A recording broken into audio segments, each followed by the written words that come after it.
अस्सलाम वालेकुम। SM news के साथ मैं हूं मुक़द्दर रज़ा। SM न्यूज़ स्टूडियो में खुश आमदीद। खबरों का सिलसिला बढ़ाते हुए खबर शामिल करते हैं बलूचिस्तान चमन से। शनिचर की शब जब एक निजी टीवी चैनल पर कोयटा शहर में मोबाइल फ़ोन सर्विस की बंदिश की खबर चली तो हकाम की जानिब से फौरी तरदीद सामने तो आई, लेकिन इतवार की सुबह ऐसा ही हुआ और शहर में गैर आइनी सूरत हाल पैदा हो गई।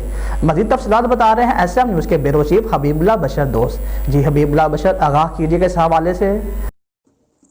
जी बिल्कुल, सनेचर की शब जब एक निजी टीवी चैनल पर कोयटा शहर में मोबाइल फ़ोन सर्विस की बंदिश की खबर चली तो अहकाम की जानिब से फौरी तरदीद सामने तो आई, लेकिन इतवार की सुबह ऐसा ही हुआ और शहर में गैर के यकीनी सूरत हाल पैदा हो गई। ये पेश रफ़त इसलिए भी अहम थी क्योंकि कोयटा की अयूब स्टेडियम में 11 जमाती हिज़्ब मुखालिफ इत्तेहाद PDM का तीसरा जलसा मुनक्कद होने वाला था, जिसे पाकिस्तान मुस्लिम लीग नून के सरबराह नवाज शरीफ और चेयरमैन पाकिस्तान पीपल्स पार्टी बिलावल भुट्टो ने और चमल खिताब करने थे। ताहम बाद अजहा दोनों रहनुमा अपने खिताब करने में कामयाब रहे।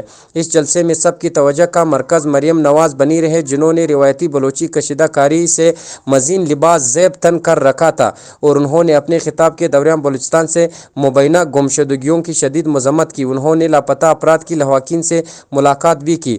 जलसे के बाद सामने आने वाली एक ट्वीट में उन्होंने लापता अफराद की लवाकिन से मुलाकात की तस्वीर पोस्ट की और साथ ही ये भी लिखा, हमें ये ज़ख्म जल्द भरने होंगे, इससे पहले कि ज़्यादा देर हो जाए। मरियम के दौरा कोयटा के मौका पर बलूचिस्तान के साबिक सूबाई वज़ीर शेख जाफ़र खान मुंदखिल ने भी उन्हें रिवायती पश्तो कशीदाकारी से मज़ीद एक कीमती जोड़ा तोहफा में दिया और अपनी रैशगाह पर एक तकरीब से खिताब के मौका पर उन्हें शाल भी पहनाई। जी बहुत शुक्रिया हबीबुल्लाह तफसीलात से आगाह करने के लिए।